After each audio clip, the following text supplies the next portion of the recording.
金運爆上げ100の法則。この本を読んだあなたには豊かな未来しか待っていません。流れ込んでくる豊かさは金運の器で決まる。金運の良し悪しに最も大きく関わるのは金運の器の状態です。金運の器とは豊かさを受け取る器のこと。人は誰しも金運の器を一つ持っています。その器に向かって宇宙から無限の豊かさがざんざん流れ込んでいます。器はもちろん小さいよりは大きい方がいいですが、ただ大きければいいわけではありません。それより中身がいつも空っぽであることが大切。実は金運が上がらない、お金がないという人は器の中に余計なものを貯めていて、せっかく流れ込んでくる豊かさを受け取れずにいます。何を溜め込んでいるかというと、豊かさのエネルギーとは相入れないネガティブな感情。特に不安、心配、恐怖、怒り、妬み、執着、焦り、罪悪感の8つは厄介な感情です。私はこれらを8大ネガティブ大魔王と呼んでいます。この本でご紹介する金運爆上げのコツを実践すれば、大魔王は静まり、金運の器の容量が大きくなり、受け取れるお金、豊かさの総量が増えます。さあ、みんなでガンガン金運爆上げしましょう。不安になるのはお金の正体についてよくわかっていないから。この本を手に取った方の中には、お金のことで悩んだり困ったりしている方も多いかもしれません。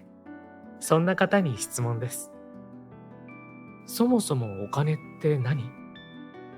お金にどんなイメージがありますか？今まで私がカウンセリングしてきた皆さんを例にとれば、お金は人を不幸にする。お金のことなんて考えたくない。お金の話をするのは恥ずかしい。頑張らないとお金は入ってこない。など、お金持ちになりたいと言いながらも、お金に対してネガティブな印象を持っている人がすごく多いです。でも、こういうイメージって全くの思い込み。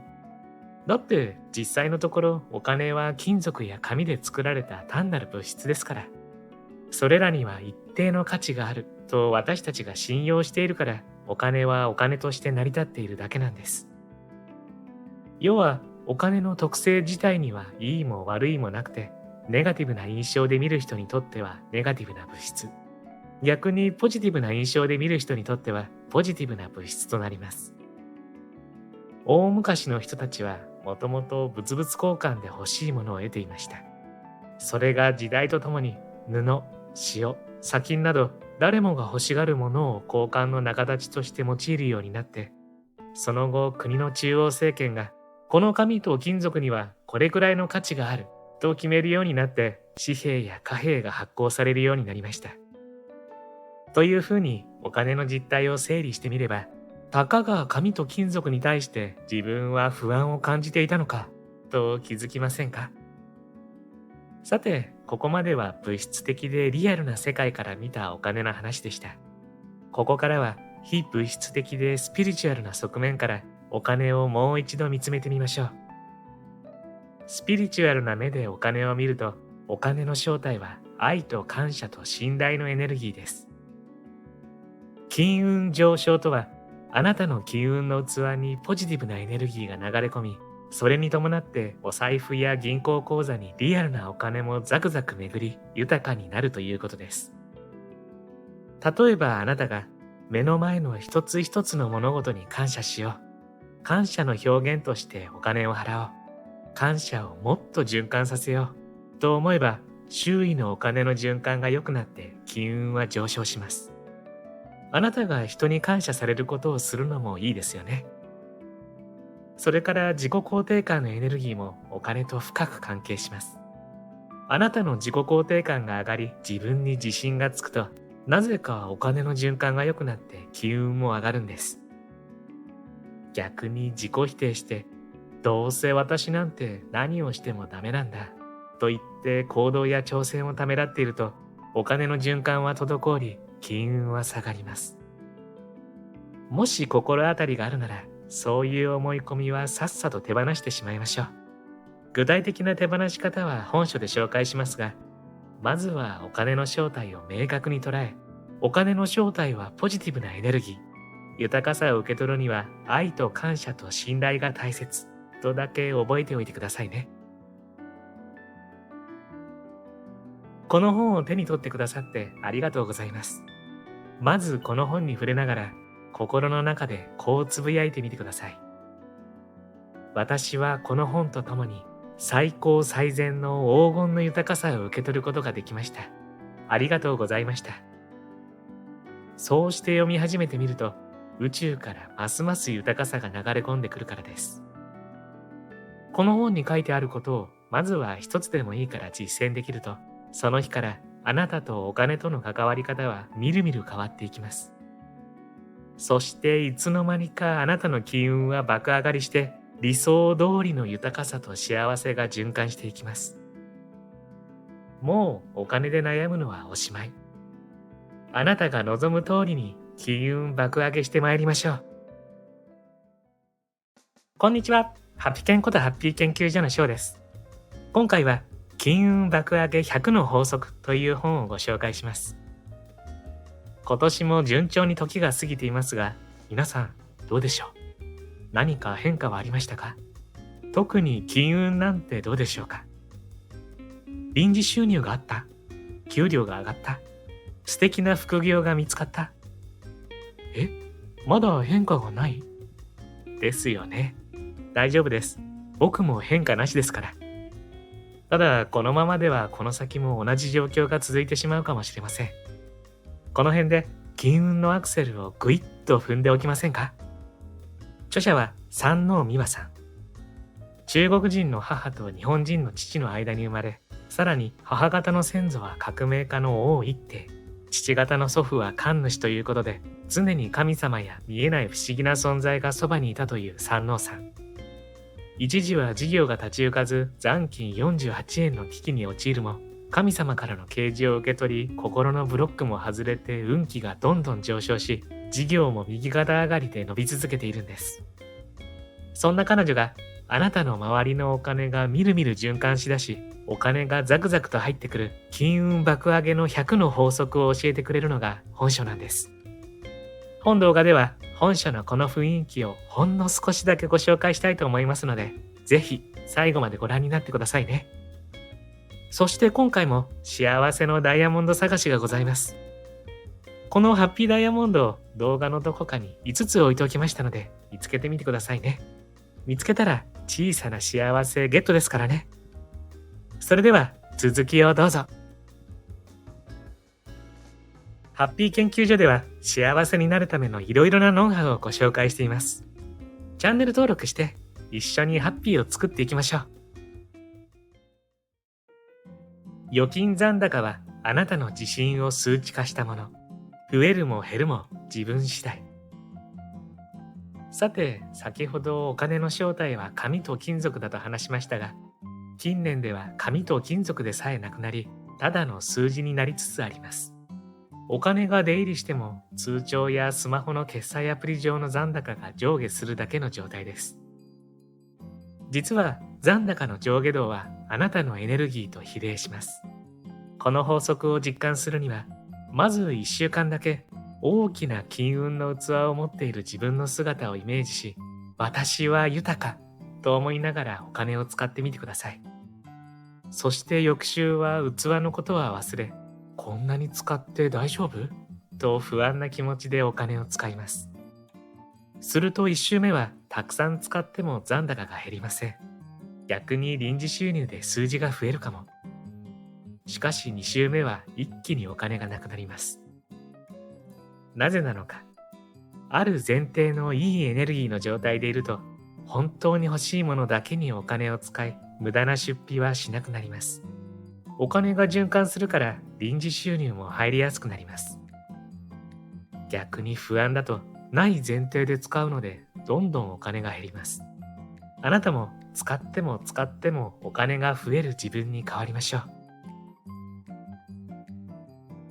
お金に関する不安も怒りもしっかり感じきると、金運の器が大きく育つ。金運の器を磨き、大きく育てていくにはどうすればいいのでしょうか。それには何より、金運の器の持ち主であるあなた自身を大切にすることです。自分自身を大切にするための最も大事なアクションは、自分のどんな感情にもしっかり寄り添うこと。ポジティブな感情は存分に感じきって、いつでもその感覚を再現できるようになれるとグッド。ネガティブな感情の方も、お金がなくて将来が心配であれ、安月給で嫌になるであれ、見て見ぬふりをしないでしっかり感じきってください。その上で、そうした不安や怒りをいつまでも五章大事に抱えている必要はありません。なぜ不安になるのか、なぜ怒りたくなるのかを掘り下げ、そうした感情が湧く原因が明確になったら、スパッと手放します。手放し方は本書でお伝えしますから大丈夫。ネガティブを感じる、掘り下げる、手放す、行動する。このプロセスを何度も繰り返すと、金運の器はどんどん大きくなります。お金も人脈もご機嫌でキラキラしている人のもとに引き寄せられる。金運の器を育てるには、持ち主であるあなた自身を大切に扱うこと。そのためには、自分を磨き喜ばせる習慣もとても有効です。例えば、お気に入りのケア用品を使った毎日の肌や髪のケア。自分を素敵に見せてくれる洋服やアクセサリーを身につけるのも気分が上がりますよね。身なりを整え、ご機嫌な自分でいるのは、それだけでもとても喜ばしいこと。さらに、そんなキラキラのあなたのもとには、あなたにふさわしいお金や人脈が豊かに引き寄せられてきます。美容やファッションを目いっぱい楽しむだけでなく、美味しいものを食べたり、好きな音楽を聴いたり、芸術に触れたり、そうした五感で感じる行動によって、自分が磨かれたり、ご機嫌が回復したりするのを感じる人もいるでしょう。自分のご機嫌を自分でしっかり取れる人の金運の器は、そうでない人と比べて格段に大きいのです。あなたはどんなことをするとご機嫌になりますか？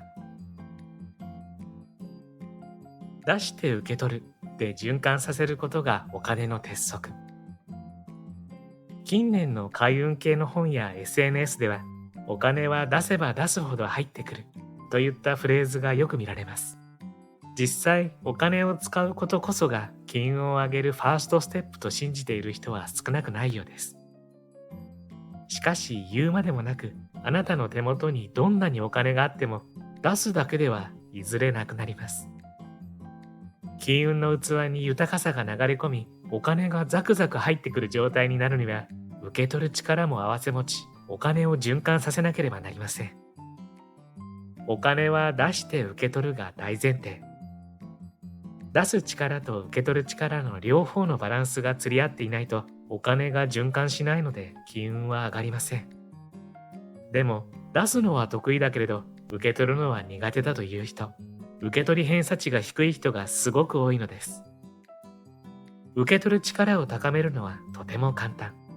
誰かが何かしてくれたとき、ありがとうと相手に可愛く伝えるんです。例えば友達が、今日はお給料が入ったからおごっちゃうねと言ってくれたとします。そんな時、どんな返答をしますか？悪いから割り勘でとせっかくの提案を無意識のうちに断っていませんか？あなたは善意から断ったかもしれませんが、これって豊かさを受け取り拒否している状態です。あるいはあなたのパートナーが、今日はなんだか可愛いねと褒めてくれたとき、そんなことないよ。服だって去年のだし、美容院にも行ってないし、なんて返していませんか？あなたとしては謙遜のつもりかもしれませんが、これも受け取り拒否です。このような反応の裏には、私には豊かさや喜びを受け取る価値がないという誤った思い込みがあります。こうした劣等感や罪悪感のせいで、あなたの器はせっかくのポジティブなエネルギーを受け取れなくなっているのです。おごられたとき、何かもらったとき、褒められたときは、素直にありがとうと受け取ってしまいましょう。最初のうちはなんだかムズムズするかもしれません。でも徐々に慣れて、あなたは豊かさを受け取る機会に一層恵まれます。お金は循環しているだけ。そう気づけば、お金は絶対になくならない。驚かないでくださいね。お金って絶対になくならないものなんですよ。私自身、この事実に気づいたときは衝撃でした。お金はあちらにもこちらにも空気のように当たり前に存在し、いつも循環しています。例えるなら、あなたのお財布はお金の停車駅のようなもの。駅には電車がやってきますが、いずれ出発していきます。そして別の電車が停車し、また出発していきます。それと同じように、お財布でもたくさんのお金が入ったり出ていったりしているとイメージしてください。お財布に入っている紙幣や貨幣に自分の名前を書くことはありません。だからお金は決して誰かのものになることがありません。絶えずただ循環しています。あなたのお財布は見えない線路でたくさんの人たちのお財布とつながり合ってお金をぐるぐると循環させています。あなたの金運の器もそうです。たくさんの人たちの器とつながり合っていて、お金や豊かさをぐるぐる循環させています。あなたのもとにやってくるお金は、あなたが思い描く金額通り。残高が足りない、ピンチだ、と思ったとき、タイミングよく臨時収入があった。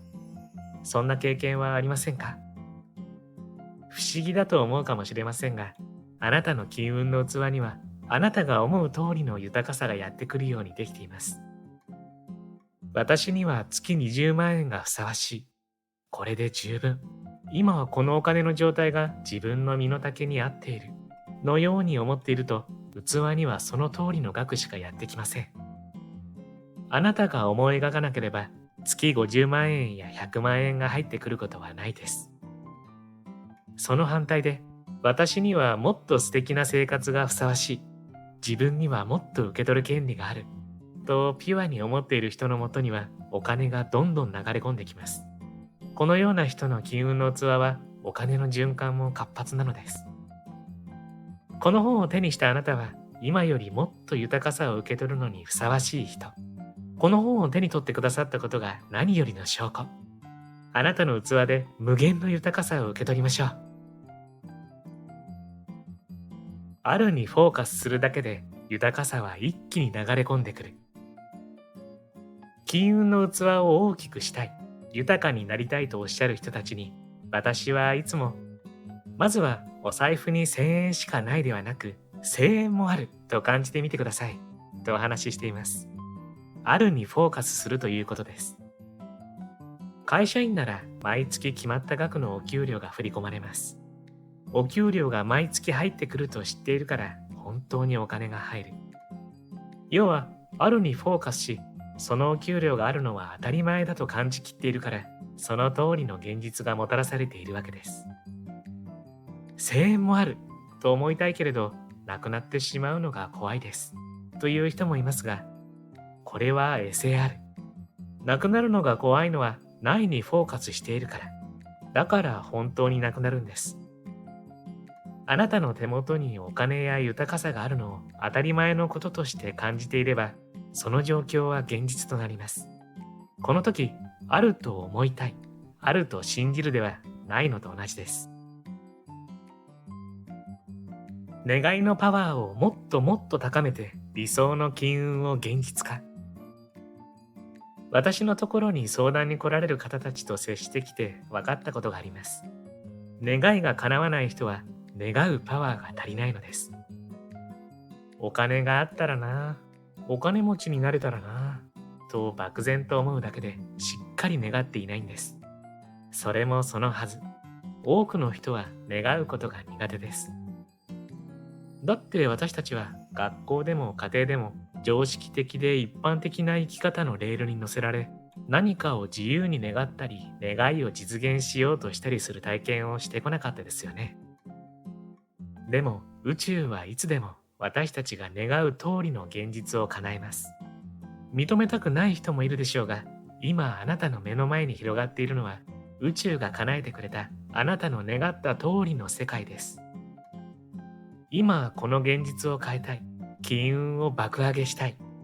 それなら理想の未来、理想の豊かさを明確に描き、しっかり願うことが大切です。その願いは宇宙の采配によって現実となります。そしてあなたの金運の器には必ずあなたが思った通り、いや、それ以上の豊かさが流れ込みます。最高最善の形でお金がやってくるのをイメージし行動する。あなたが持っているお金や豊かさを受け取る金運の器についてしっかりイメージがつかめたところで、ここからはあなたの金運を爆上げするための金運革命の起こし方を伝授します。革命とは、お金や豊かさに関する普段の何気ない思考や習慣をガラリと転換すること。そうした革命を起こせると、停滞していたお金の循環がみるみる復活し、あなたの器はますます有効に生かされます。では、革命の一つ目。お金が欲しいという願い方には要注意。というか、危険です。この願い方だと、お金そのものが目的となりますから、事故に遭って保険金が下りたり、病気で見舞い金をもらったりなど、宇宙はあなたにお金を届けるための手段を選びません。だからお金についてお願い事をするときは、あなたにとって嬉しくないプロセスでお金が来ないよう、次のノートワークのようにやってみてください。まずお願い事は、何々のために最高最善の形でお金がやってきました。ありがとうございました。と書きます。欲しいものを買うためとか、勉強するためとか、あなたの希望を書くのです。次に書いた言葉を時々見返して、書いた願いが叶った時の自分をありありとイメージします。お願い事を書いてもなかなか叶わないと嘆く人の多くは、書いただけで満足して行動しない人。逆にワクワクとイメージし行動している人は、倍速でお願い事が叶います。必要な金額が直接あなたに届いたり、あるいは欲しかったものを誰かが突然プレゼントしてくれたり、勉強を教えてくれる人にふと出会ったり、不思議な偶然であなたの願いは最高最善のプロセスで実現していきます。さあ、早速あなたのお願い事を書いてみましょう。お金は単なる手段。あなた自身が本当に欲しいものが何かを知る。私のオンラインサロンや SNS で、あなたのお願い事は何ですかと投稿すると、お金持ちになりたいという回答が山のように届きます。確かにお金は必要ですし、あればあるほど嬉しいです。でも、本当にお金が欲しいのでしょうか？お金は欲しいものを手にしたり、やりたいことを実現したりする手段であって、お金そのものが最終目的ではないはずです。自分が本当に求めていることがよく分かっていないため、とりあえず手段だけでも手に入れようという意識が働いているのかもしれません。でもあなたの目的が明確でなければ、宇宙は何も与えてくれません。何が欲しいのか、何がやりたいのか、なぜお金がいるのか、その根拠が金運上昇には不可欠です。本当に欲しいものを知るために役立つのが、私の理想を知るノートワークです。自分は何が好きか、何が大切か、できるだけたくさん書き出してみましょう。そして最後に、そこから見えてきた理想の人生についても心のままに書いてみてくださいね。波動同調の法則という言葉があります。今のあなたの波動が高い状態であれば、波動の高い現実、そして波動の高い未来が引き寄せられてきます。逆に波動が低ければ、波動の低い現実、未来が引き寄せられます。今も未来もすべてあなたにふさわしい状態にしかならないということです。たくさんのお金と豊かさの話に触れたあなたは、もう完全に豊かさと同調できる波動。もう安心安全。おめでとうございます。あなたが進む方向には豊かな未来しか待っていません。お伝えする100個の手法すべてにあなたの挑戦、行動、豊かさがもたらされるようにプログラミングしているので、この本に載っている金運上昇の法則をまずは一つでも試してみてください。勇気を出してアクションを起こせば、お金も金運もザクザクの想像以上の未来が手に入ります。この本は手に取ってくださったすべての人が豊かになるよう設定されています。もし金運に迷ったときは、この本のピンときた箇所を開き、宇宙から豊かさがざんざん降り注いでいること、それを誰しも思いっきり受け取れることを思い出してください。あなたの人生に黄金の実がたわわに実りますように。愛と光を送ります。今回もプロローグ程度のご紹介でしたが、本書の雰囲気伝わりましたでしょうか。とにかくこの本、お金に関するテーマの幅広さに驚かされます。この動画では冒頭の金運の器という部分の雰囲気をお伝えしましたが、ここからお金の本質、入ってこない理由と解決法、お金の使い方、豊かさを受け取る仕組み、金運風水、福の神とのつながり方などなど、とにかく眺めるだけでも運気が上がる構成になっています。しかも途中で様々なワークをやりながら自分事として読み進められるので、ワクワクが止まらないんですよね。素敵な空気感、キラキラしててなんだか豊かさが手に入っちゃうんじゃないのっていう感覚。これこそこの本の最大のポイントです。本書には100の法則がありますから、一日一つでも眺めてみればなんだか上を向けるような気がするし、それをその日の目標にしてもいいですね。そうやって少しずついい気分を作っていくと、その先に金運爆上げが待っているはずです。そんな本書は現在 Amazon の読み放題サービス Kindle Unlimited に登録されておりますので、会員の方は無料で読めるんです。興味のある方はぜひ読んでみてはいかがでしょうか。そうそう、皆さん、冒頭にお伝えしたハッピーダイヤモンド見つかりました？ダイヤモンドの数は全部で5つでしたよ。どうです？見つかりましたか？見つけた時の小さな喜びも立派な幸せ。見つけたあなたは幸せを一つ積み重ねてハッピー度が上がってますからね。最後までご視聴ありがとうございました。これからも皆様の幸せづくりに役立つ情報をまとめていきたいと思いますので、チャンネル登録や高評価をしていただけるととっても嬉しいです。また次回の動画でお会いしましょう。皆様に幸せが届きますように。